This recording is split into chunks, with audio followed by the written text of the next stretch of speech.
Islamic ছাত্র আন্দোলন বাংলাদেশ কেন্দ্রীয়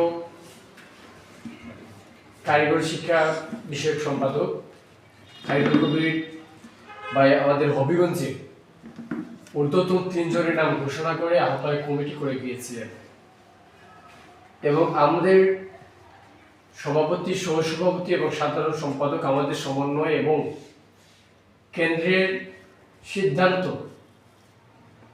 আমাদের সমন্বয়, আমাদের যাচাই বাছাই এবং কেন্দ্রের সিদ্ধান্তের আলোকে ইসলামী ছাত্র আন্দোলন বাংলাদেশ হবিগঞ্জ জেলা কমিটির 2026 সেশনের পূর্ণাঙ্গ কমিটি আমরা দায়িত্বশীল ভাইদেরকে নিয়ে গঠন করেছি আলহামদুলিল্লাহ। এখন 26 সেশনে যারা হবিগঞ্জে বিভিন্ন দায়িত্ব পালন করবেন, বিভিন্ন পদে থেকে যারা দায়িত্ব পালন করবেন, হবিগঞ্জের বিভিন্ন শিক্ষা প্রতিষ্ঠান, মাদ্রাসা, আলিয়া সহ সকল ক্লাসের সকল শিক্ষা প্রতিষ্ঠানের শিক্ষার্থীদের যারা নেতৃত্ব দিবেন এবং হবিগঞ্জের 9টি উপজেলা এবং পৌরসভাগুলোতে যে দায়িত্বশীলরা আগামীতে নেতৃত্ব দিবেন, সেই হবিগঞ্জের দায়িত্বশীলদের নাম ঘোষণা করছি।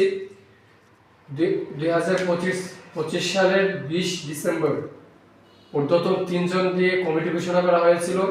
সভাপতি হিসেবে আমি এম জাহেদুর রহমান, সহসভাপতি আশরাফুজ্জামান খালিদ এবং সাধারণ সম্পাদক হিসেবে আব্দুর রকিব ভাইকে মনোনয়ন করা হয়েছিল।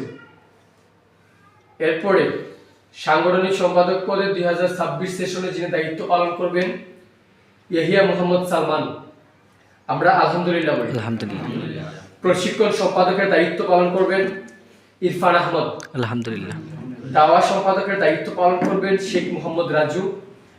তথ্য গবেষণা ও প্রচার সম্পাদক হাফিজুর রহমান। প্রকাশনা ও দফতর সম্পাদক রাফিজুল ইসলাম।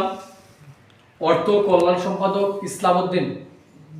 বিশ্ববিদ্যালয় সম্পাদক জাহাঙ্গীর আলম। কওমি মাদ্রাসা সম্পাদক আবু হানিফ। আলিয়া মাদ্রাসা সম্পাদক মাহমুদুল হাসান মাহদি। স্কুল ও কলেজ সম্পাদক ওসমান গনি। সাহিত্য ও সংস্কৃতি সম্পাদক সোহাইল আহমেদ। কার্যনির্বাহী সদস্য মুস্তাফিজুর রহমান দিহান।